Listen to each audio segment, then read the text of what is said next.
guys! Good day sa inyong lahat. Eto ngayon, ang dami ng mga bago sa mundo ng Meta, yung mga updates niya, kaya yung iba, hindi na nakakaintindi. Tapos yung iba naman, meron silang mga hindi nagugustuhan dito sa pag-reels or dito sa mundo ng Meta.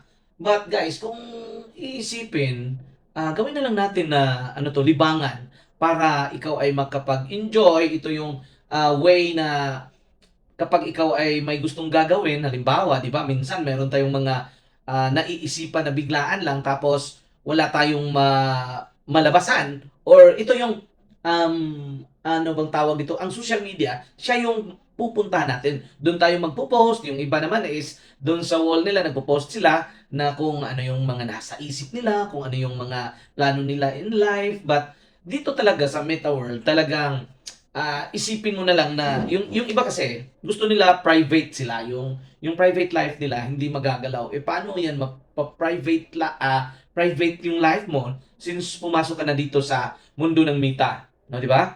Pag ikaw ay gumagawa ng mga contents, ito naman po ay katuwaan lang, wag niyo seryosohin. O di ba? Halimbawa, yung mga contents ko dito, yung may mga jokes ako, wala yun. Ano lang yun? Pampatawa. Ewan ko lang kung kayo ay natatawa. But for me, marami din naman na nagte-text sa akin, nag-chat sa akin na natutuwa sila sa mga contents ko. Then maraming salamat sa inyo Wow! o mga kaibigan or mga friends natin na naging pamilya na natin. So, eto 'yon.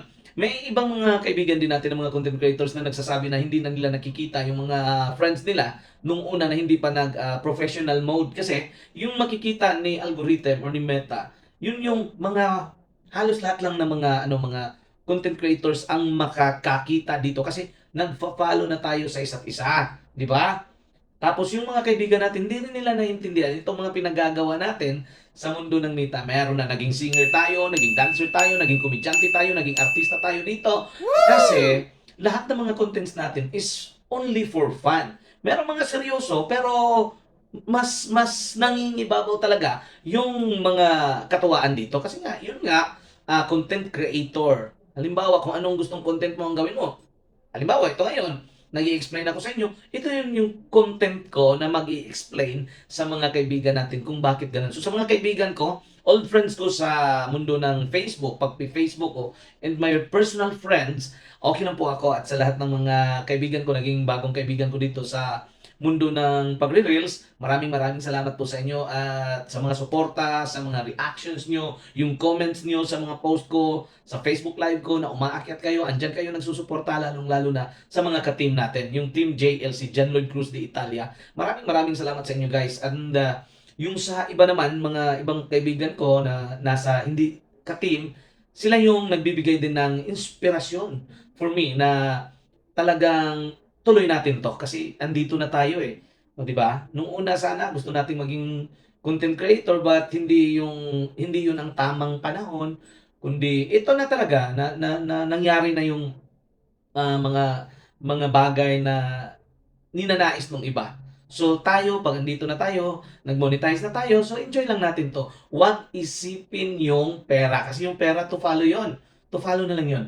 Huwag na nating, "Ay, magkano ba kitaan dito?" Huwag na. 'Pag nag-enjoy ka, enjoy mo lang. Yun ang importante. Hindi yung, "Ay, hindi naman ako kikita diyan." So, 'pag gano'n yung mindset niyo, ay huwag na lang kayong sumali dito kasi dito talaga is mahabang pasensya, gusto ka ng enjoyment, gusto mo ng friends, maraming friends, o 'di ba, na magmamahal sa iyo unconditionally. Ayan, 'di ba? Pareho tayo, eh, yung mga content creators na mga kaibigan natin gano'n yung, nasa isip nila. So, sa lahat-lahat ng mga kaibigan natin, maraming salamat po sa inyo.